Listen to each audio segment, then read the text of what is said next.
So Pranavi గారు పాడిన పాటలలో మీకు బాగా నచ్చిన పాట అంటే ఏమని చెప్తారు? నాకు ఎవర్ గ్రీన్ తనది కొరియోగ్రాఫ్ చేసి నేనే కొరియోగ్రాఫ్ చేశాను కరెక్ట్. తను పాడిన పాటకి తను పాడిన పాటకి కోఇన్సిడెన్స్ సో అది. ఇప్పుడు ప్రణవి గారు పాడతారు, మీరు కొరియోగ్రఫీ చేయాలి. అయ్యో, అది మెలోడీ సాంగ్, అది స్లో మోషన్ సాంగ్. అది స్లో మోషన్ లోనే ఎక్స్ప్రెషన్స్ ఎక్కువ వస్తాయి. గుసగుసలాడే అని నాని గారిది Gentleman. సినిమా, గుసగుసలాడే అని. ఓకే. అండ్ ఆ సాంగ్ తోటి ఇంకో 10 days లో నా మ్యారేజ్ ఉంది దీంతో. అండ్ ఆ రోజే లాస్ట్ షూటింగ్. సినిమాలో కూడా షూటింగ్ వైజ్ గా ఆ పాటే last. And first card Nani గారికి ఇవ్వడం జరిగింది అక్కడే స్పాట్ లో. సో ఎందుకంటే ఆ తర్వాత పెళ్లి కొడుకు చేస్తారు, తర్వాత ఇంట్లో ఉండాలి, బయటికి వెళ్ళకూడదు. సో ఇవన్నీ ఉంటాయి కాబట్టి అదే లాస్ట్ అనమాట. And that was my memorable. ఎందుకంటే గుర్తుండిపోతుంది కదా, అది ముద్రలాగా.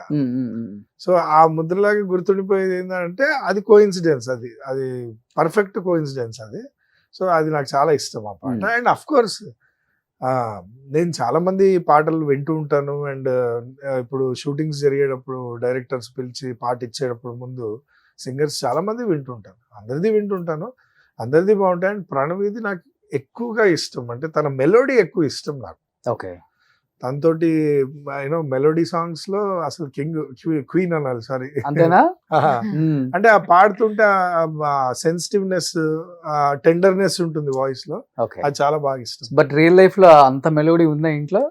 మెలోడీ ఉంటది, ఎందుకంటే